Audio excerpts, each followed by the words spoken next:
تو ہی نظر آتا ہے ہر شے پہ محیط ان کو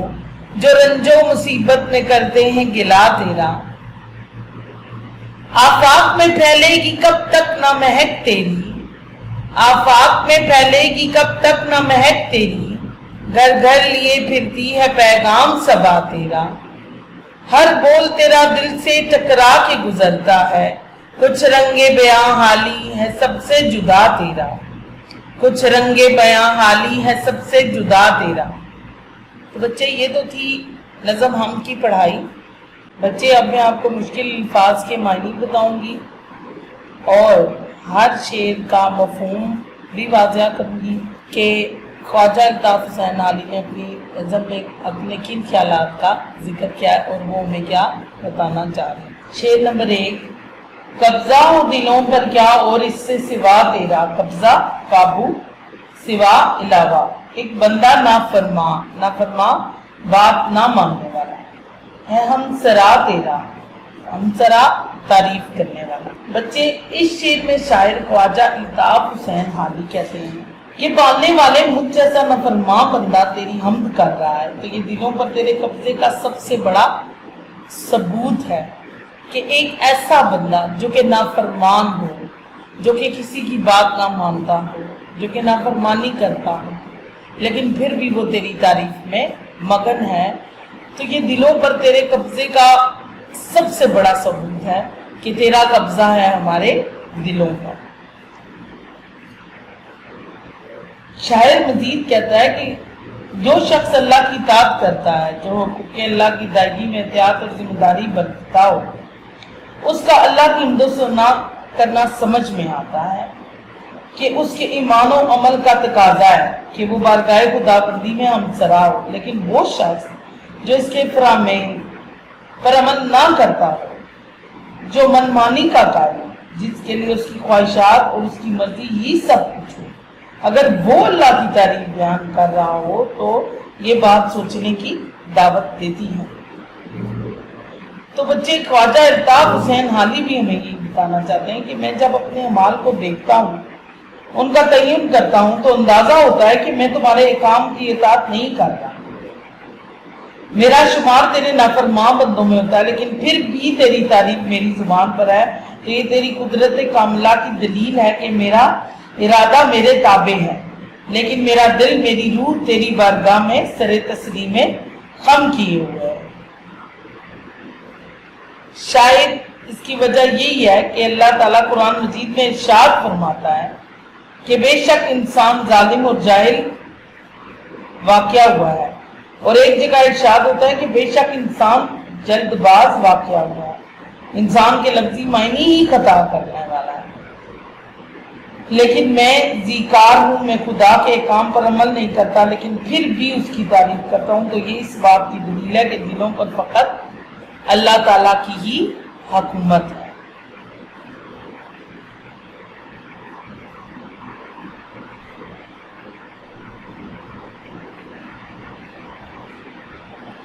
نیکسٹ شعر دیکھیں، گو سب سے مقدم ہے، گو اگرچہ سب سے مقدم ضروری ہے حق تیرا ادا کرنا، بندے سے مگر ہوگا حق کیسے ادا تیرا۔ یعنی کہ شاعر بتا رہا ہے، عالی بتا رہے ہیں کہ انسان کے لیے سب سے پہلے اللہ کے حقوق کو ادا کرنا پڑتا ہے، لیکن انسان کمزور واقعہ ہوا ہے اور اس سے اللہ کی انگنت نعمتوں کا شکر ادا کرنا ممکن نہیں۔ اللہ تعالیٰ اگر خالق کائنات ہے تو وہ رب العالمین ہے، یعنی سب جہانوں کا پالنے والا، کوئی اپنا ہو یا پرایا، دوست ہو یا دشمن، وہ اپنے نعمتوں کی عطا کرنے میں کوئی امتیاز نہیں کرتا، وہ ایسا عطا کرنے والا ہے کہ اس سے بعض اوقات مانگنے کی ضرورت نہیں پڑتی، وہ دلوں کے بھید جانتا ہے، مانگنے سے پہلے ہی عطا کر دیتا ہے۔ یہاں میں ایک شعر کہنا چاہوں گی، اس شان کریمی نے ارادوں کو لیا باں، کہنے نہ پایا تھا ابھی حرف دعا۔ یعنی کہ وہ اللہ تعالیٰ کی ذات جو ہے وہ بہت غفور رحیم ہے، وہ ہماری بات کرنے سے پہلے ہمارے دلوں کے بھید بھی جانتی ہے، سب کچھ وہ جانتا ہے۔ اللہ تعالیٰ کی انگنت نعمتیں ہمیں حاصل ہیں اور ہم پر لازم ہے کہ ہم ان نعمتوں کا شکر ادا کریں۔ لیکن ہمارے لیے ایسا ممکن نہیں کہ اللہ کے جو حقوق اپنے بندوں پر ہیں انہیں پوری طرح ادا کرنا ممکن ہے ہی نہیں، یہ ناممکنات میں سے ہے، کیونکہ ہم اللہ تعالیٰ کا شکر بجا نہیں لا سکتے جتنی بھی کوشش کریں، اگر پوری عمر بھی اس کی تعریف میں مگن رہیں تب بھی نہیں، کیونکہ اللہ تعالیٰ نے ہمیں ان گنت نعمتوں سے نوازا ہے۔ میرا تو ماننا یہ ہے کہ اگر انسان اپنی جان بھی دے دے نا تو کوئی بڑی بات نہیں، کیونکہ زندگی بھی تو اسی کی عطا کی ہے۔ حالی جو ہے وہ انسانوں کے عاجزی کا اعتراف کرتے ہوئے کہتے ہیں کہ اگر کوئی یہ سمجھتا ہے کہ وہ اللہ کا حق ادا کر سکتا ہے تو یہ اس کی خام خیالی ہے۔ انسان عاجز و مجبور ہے، اس کی صلاحیتیں محدود ہیں، اس کا ظرف محدود ہے، وہ چاہے بھی تو ایسا طریقے سے اللہ کے حقوق ادا کرنا اس کے لیے ممکن بات نہیں ہے۔ تو اس شاعر ہمیں یہی بتانے کی کوشش کر رہا ہے تو سب سے ضروری کہ ہم تیرا حق ادا کریں، لیکن یہ ہمارے لیے ممکن نہیں ہے۔ ہم اپنی پوری عمر بھی لگے رہیں تو ہم یہ ممکن نہیں ہے کہ ہم تیرا حق ادا کر سکیں۔ محرم بھی ایسا ہے جیسا کہ نہ محرم، کچھ کہہ نہ سکا جس پر یہاں وید کھلا گیا۔ محرم کہتے ہیں جاننے والے کو اور نہ محرم کہتے ہیں نہ جاننے والے کو بے خبر۔ کچھ کہہ نہ سکا جس پر یہاں کھل جانا، وید کھلا تیرا، وید یعنی کہ راز۔ کہہ رہا ہے کہ یہاں میں ایک بات کرنا چاہوں گا، شاید مولانا الطاف حسین حالی یہاں ایک بات کرنا چاہ رہے ہیں کہ جو جاننے والا ہے، جو علم رکھتا ہے، جو تجھے پہچانتا ہے، جو تجھے جانتا ہے، وہ بھی ویسا ہی ہے جیسا کہ نہ محرم، جیسا کہ نہ جاننے والا، جو نہیں جانتا تجھے، جو دنیا میں مست ہے، جو محب ہے، جس نے تیری طرف جاننے کی کوشش نہیں کی۔ دونوں کے دونوں ایک جیسے ہی ہیں میری نظر میں، کیونکہ جس پر تیری راز کے بھید کھل جاتے ہیں، جو تجھے جان لیتا ہے، جو تیری طرف مائل ہو جاتا ہے، وہ تجھ میں اتنا محب ہو جاتا ہے کہ وہ دنیا والوں سے کچھ کہنے کے قابل نہیں رہتا، اس میں یہ ہمت ہی نہیں ہوتی کہ وہ کسی سے کچھ کہہ سکے۔ تو شاعر کے نزدیک جاننے والا اور نہ جاننے والا ایک جیسے ہیں، کیونکہ جس پر تیری راز کے بھید بھی کھل کے وہ بھی کچھ کہہ نہیں سکتا، اور جو تجھے نہیں جانتا، جو کہ اپنی دنیا میں مست ہے، وہ بھی تیرے بارے میں کچھ بھی بیان نہیں کر سکتا۔ حالی مزید ہمیں بتاتے ہیں کہ اول تو خدا کو جاننے کا دعویٰ کرنا ہی محض نظر ہے، یعنی کہ کوئی یہ دعویٰ نہیں کر سکتا کہ میں خدا کو جانتا ہوں، لیکن اگر کسی شخص کو توحید کا کچھ شعور حاصل ہو بھی جائے، وہ کچھ تھوڑا بہت جان لے کہ اصل حقیقت کیا ہے، تو وہ مکمل آگاہی نہیں ہو سکتی۔ یہ اسے جاننے کا دعویٰ کرنے والا اور اسے نہ جاننے والا برابر ہو جاتے ہیں کہ جب آپ کچھ محسوس کریں لیکن اپنے احساس کو لفظوں کا روپ نہ دے پائیں، اس کا اظہار نہ کر سکیں، تو پھر جاننے کا دعویٰ محض دعویٰ رہ جاتا ہے۔ اس کا مطلب یہ ہے کہ اللہ تعالیٰ کے ہونے کا احساس تو کیا جا سکتا ہے، اس کی نشانیاں اس کے ہونے کا پتہ دیتی ہیں، لیکن اسے پہچاننا مخلوق کے پاس کی بات نہیں۔ کوئی شخص یہ دعویٰ نہیں کر سکتا کہ وہ اللہ کو صحیح معنوں میں جانتا یا پہچانتا ہے، کیونکہ انسان عاجز و بے بس ہے۔ اس لیے شاعر کے نزدیک جو ہے وہ محرم اور نامحرم دونوں برابر ہیں۔ نیکسٹ شعر کی طرف چلتے ہیں۔ جچتا نہیں نظروں میں یہاں خلت سلطانی، کملی میں مگن اپنی رہتا ہے گدا تیرا، گدا فقیر، خلت سلطانی قیمتی لباس، جچتا یعنی کہ بہانا، پسند نہ آنا۔ اس شعر میں شاعر کہتا ہے، شاعر ہمیں یہ بتا رہا ہے کہ جنہیں خداوند تعالیٰ کی طرف سے گدڑی بھی عطا ہو جائے تو وہ بادشاہوں کی طرف سے عطا کی ہوئے قیمتی ملبوسات کو اہمیت نہیں دیتے۔ یعنی کہ شاعر بتا رہا ہے ہمیں کہ جو فقیر ہے، جو اللہ کی محبت میں گم ہے، جو اللہ کے عشق میں محب ہے، جو اس سے محبت لو لگا چکا ہے، اس کے لیے بادشاہ کی طرف سے عطا کیے ہوئے لباس کی اتنی اہمیت نہیں ہوگی جتنی کہ اس کی گدڑی یعنی کہ اس کی فقیری کی اہمیت ہے۔ وہ اپنی ہی کملی میں جو ہے وہ مگن رہتا ہے۔ یعنی کہ جس شخص پہ زندگی کی حقیقت واضح ہو جائے تو اس کے لیے زندگی کی آسائشیں بے معنی ہو جاتی ہیں۔ جیسا کہ حضرت علی کا ارشاد ہے کہ اس دنیا کی نعمتیں میرے لیے بکری کی چینچ سے بھی کم تر ہیں۔ دنیا کا لفظی معنی ہی ادنا اور گھٹیا چیز کے ہیں،